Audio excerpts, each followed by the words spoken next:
What are you seeing?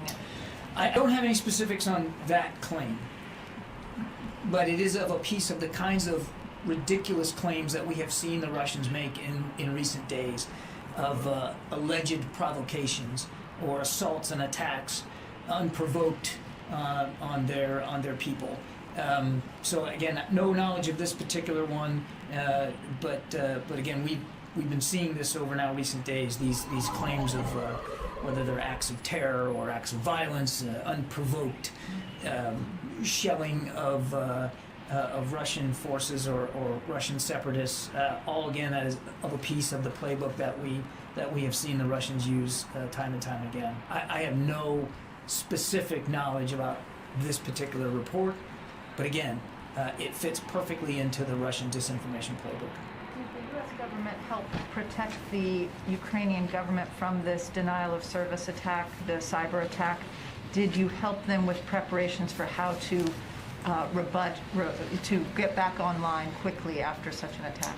So first, I don't think we're in a position to attribute these cyber disruptions that you're talking about. I assume you're talking about the various websites, the government websites that were taken offline.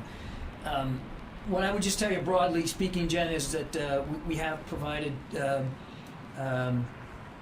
some cyber resilience training and assistance to the Ukrainians, and I won't go beyond that in terms of these specific attacks. Again, not in a position right now to attribute them to any one entity. I would just say that this is of a piece of a Russian playbook, which is to disrupt in cyberspace. Thank you, John. I have two questions on the Ukraine and linkage with Korea. If Russia uses nuclear weapons to invade Ukraine, what will the U.S. do? Secondly, if Russia were to use nuclear weapons in this invasion, what would be the impact on the Korean Peninsula? Because there is a fear that North Korea will copy this. Any comment? Yeah, I'm going to avoid speculating here and getting into hypotheticals, particularly about the potential use of nuclear weapons, Jenny. What we've said all along, two things. One, Mr. Putin has a lot of capability at his disposal right now. As I've said earlier, they are ready to go. And number two, if he decides to conduct a full-scale invasion here, again, bigger than what we've seen in just the last few days, this will be a war of choice. That he'll be doing so with diplomacy and options still left on the table. And it won't be bloodless. There will be suffering, there will be sacrifice. And all of that must and should be laid at his feet, because he's doing this by choice. How he does this, when he does this, we don't know for sure. But if he does this, this will be a war of choice and totally unnecessary. And as for the impact in the region, I couldn't begin to speculate. Nothing's changed, obviously, about our commitment to our South Korean allies, and we noted that the South Koreans also came out publicly yesterday with a statement of support for Ukraine. That was certainly noticed by the whole international community. Yeah, in the back there, Abraham. Yeah, thanks, John. A couple parts to this question. You just described a lot of different forces moving to the eastern flank. Is there any consideration of those forces going under NATO command, and why not? Also, there's the word is temporary is pretty prominent there. Gee, two vehicles pull into the intersection that's out in the middle of nowhere with their four-way flashers on at the same time. To those U.S. forces getting activated. The sound is cars going by and some of our Right video now, they're gonna cameras be because under we've got the live command of audio General Walters coming and from his, Ukraine. U.S. European Command hat.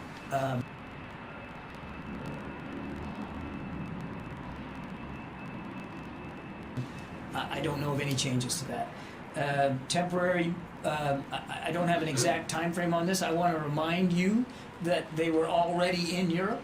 They're simply repositioning elsewhere in Europe. I don't have a time frame on how long that repositioning is going to be, except to say that it'll be as long as we believe it's necessary, and the host nations, the new host nations that will be hosting these, these units are willing to continue to have them. So this will be a constant discussion with each host nation that they end up in about where they go, how long they stay, and what kind of training opportunities they're going to conduct.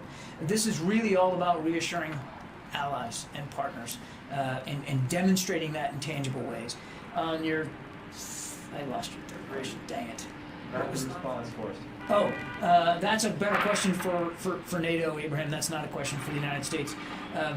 That'll be up to the NAC to decide, North Atlantic Council to decide, not just the United States unilaterally, of course.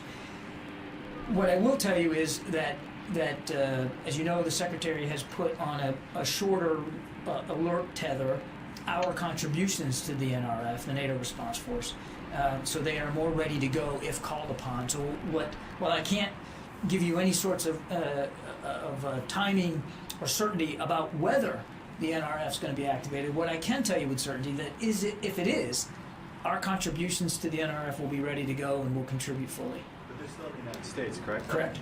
Yeah, Tony. Is there much discussion within the Pentagon or within the National Security Council about whether all of Putin's maneuvers and the force buildup is a grand game of brinksmanship, and he's got no intention of invading?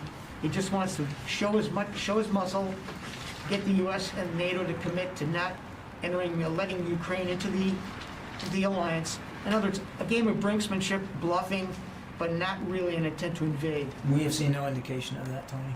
Yeah, but let me ask you though, has it been groupthink here though? You're all thinking, just assuming he's going to do this? Or have you actually skeptically look at whether this is just a bunch of BS brinksmanship, albeit on a grand scale? Tony, we've been looking at this now for months, and we've been talking to allies and partners for months. The Secretary was just in Brussels last week meeting with all his counterparts in the alliance. It's not just the United States who is deeply concerned about the potential for war in Ukraine now. That other NATO allies feel the same way. We've all been looking at this. I hope, we all hope, that we're wrong about this. But every indication we have is that he is poised to attack Ukraine again, and this time with what could be significant military force. Gee, Kirby says that for the first time. I mean, we are talking about more than 150,000 troops that he has arrayed against that border. As I said earlier, we believe that they are now at a state of readiness where they could attack at any time. That's what we're seeing. And that's what we've been saying. We've been talking about this very openly now for weeks. We've seen, sadly and unfortunately, no indication that he's willing to de-escalate, move those troops back home, and actually get to some sort of serious diplomatic solution. Every indication, rather, that we see is quite the opposite. Can I ask you a quick China-related question? Is there any indication that President Xi has given his tacit or explicit approval to Putin for a force, for an invasion? You recall there was speculation that an invasion wouldn't happen until the Olympics were over. The Olympics are over now. Any indication that China's given its wink and nod? Well, I mean, I point you back to the February 4th statement that that Xi and Putin put out. Was certainly we took as tacit approval for what Mr. Putin is doing. You could point also to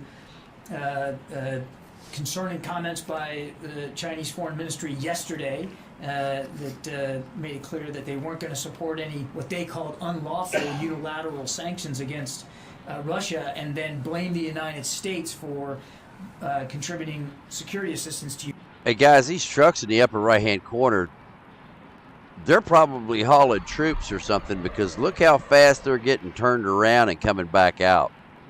Same trucks and buses. Looks to me like there's people stacked up in the back of them, and they go up there, open the doors, they pile out, and the truck comes back. Because these same trucks that just went by, as far as the box truck, van trucks, are the same ones that just went up like a half an hour ago, and that's about, I mean, they can't go that much further beyond where they are. Ukraine somehow blaming us for this. I mean, the border is just up up the road from here. I'll just say that. issue. No mention whatsoever in their statement about the 150,000 plus soldiers and the threats that Mr. Putin has been lobbying against Ukraine now for many weeks, including just yesterday. We wonder, can it really be? No, this camera just happened in the middle of nowhere. It's not near anything at all. It's miles from anything. No, they're not cattle trucks. So, the camera's out in the middle of nowhere. That road there has holes in it as big as a car tire. It's an old beat up back road. But, if you wanted to get from one place to another and do it covertly, this would be the route that you would take. And so that's why I chose this camera or this location, because I knew if Putin wanted to go from where he is to where he wants to go, or what one of my objectives would be. I mean, look, what I've done is I've looked at this entire conflict and said, okay, Putin's got troops here. Ukraine has troops there. These are the key positions. What would you attack? How would you do it? So I laid all that out, and the camera you see in the upper right-hand corner is on the road that my troops would be taking. Or one of the roads that my troops would be taking through that area. That's why we have that camera on. That's why it has more traffic than any other freaking camera. So it's the most remote camera on the worst road, which has the least amount of traffic during the daytime. Have never seen buses and tractor trailers like we're seeing tonight. It's 1 o'clock in the morning, and the damn thing looks like the Manhattan Expressway. So, or at least compared to the other roads, there's more traffic in that upper right-hand corner than there is in downtown Kiev right now. I mean, it's absolutely insane. Look at them coming. I mean, every once in a while you'll see these groups go by down here, but it's consistent. And you don't see the truck movement in any of these other cameras like you do in that one. That's for damn sure. That upper right-hand camera has more trucks driving through it than all of the other channels combined. And we can do that for you there, sir. And for those of you who are new to the network, just joined, want real news, real time, no BS. Thank you so much for joining.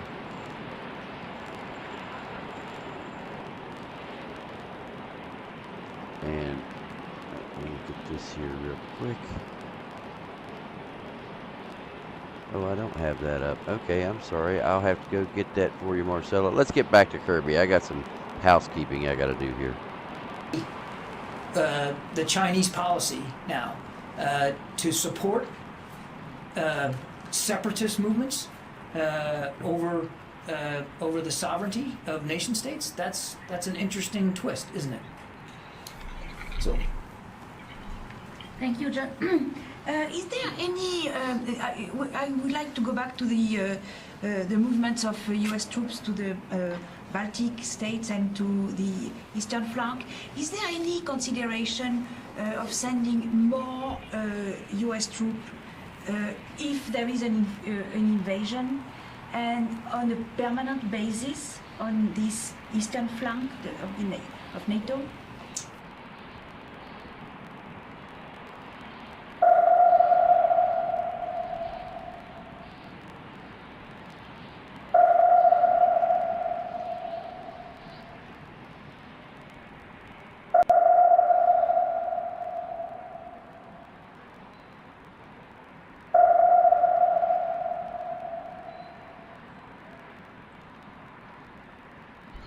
All right, welcome new members. We'll get into the details later of what you got to do. Just make sure that you sign into the right app if you haven't gotten the invitation within a few hours, or, well, sometimes it takes up to 72 hours. It's not our fault. Sometimes it takes that long because your card has to be processed. But most of the time, it's within a few hours. We always say no less than 12, but it happens. Sometimes it's within minutes. It actually depends upon what else is going on in the background and what everybody's got to do. Another truck upper right-hand corner. I'm telling you, you would think that there's a truck stop around the corner from this place with the number of trucks that we're seeing. But if there were a truck stop around the corner, we'd be seeing trucks like that, almost 24 hours a day, considering we're seeing them at 1 o'clock in the morning on this little old back road. But sure enough, there's nobody out there during the day hardly. There is some traffic up and down, but we've seen more trucks tonight than any other day I've been watching this. This is actually a farm road, folks. Yeah, it's a farm road. It's a shortcut farm road. And all of a sudden it's got more truck traffic than a Sheetz. There's nothing, there's no expectation at this time, Sylvia, that we're going to move to more permanent basing on NATO's eastern flank. What we're talking about now are short-term. And you know what? Since I've interrupted Kirby so many times, I'm going to start him over so everybody can hear everything he's got to say. And I'm just going to let this play through. It's going to be 36 minutes. Pay attention, folks. You'll hear him say things I've been saying for months. Problem is, today's the first time he's ever said them. At his direction, Secretary Austin ordered the additional movement of some U.S. forces that were currently stationed in Europe to continue our support for NATO allies in the defense of the eastern flank. These forces, comprised of aviation element and some ground forces, will move inside the European area of operations to NATO's northeastern and southeastern flanks in the coming days, and we expect them to be in place later this week. They include an infantry battalion task force of approximately 800 personnel that will be moving from Italy to the Baltic region. It's a movement of up to 8 F-35 strike fighters from Germany to several operating locations along the eastern flank. A battalion of attack aviation, specifically 20 AH-64 helicopters from Germany, again to the Baltic region. And an attack aviation task force, which is 12 AH-64 helicopters, will move from Greece to Poland. The additional personnel are being repositioned to reassure our NATO allies, deter any potential aggression against NATO member states.